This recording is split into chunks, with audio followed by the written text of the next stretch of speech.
amma qabsoo fincila harka duwwaa fi qabsoo qawwee walitti hiineetu adeemna. Beektaamee waan gootu qeerroo? Ani oboo waanan godhun beeka. Ati qeerroonis waan gootu beeka. Waan goonu immoo waliin goonaa jechuudha. Waan barbaaddutu jira, ka qabsoof si baase immoo ka qirqiree si nyaatu gabrummaa sirra jira. Abbaan qeerroo gadi baasee fi ol galchu roorroo. Miti qeerroo? Roorroon sun hanga cabuu hin dandeenyetti eenyuyyuu sin dhaabu.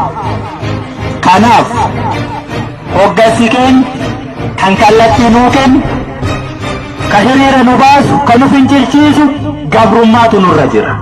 Kallattii walii laachuuf immoo bakka deemtan hundumaatti akkuma gaafa diinni waan sin jilbeenfachiise itti fakkaate online singeesse huursuun singeesse jennaan oromummaan iddoo tokkotti walitti sin fide walitti sin dagaagsee bakkoota adda addaa irraa kaa walin beekne bilbila wal jijjiirtanii qabsoof karaa saaqe sana har'as bakka kanatti kumaatamaan argamtaniittu teessoo wal jijjiiraa.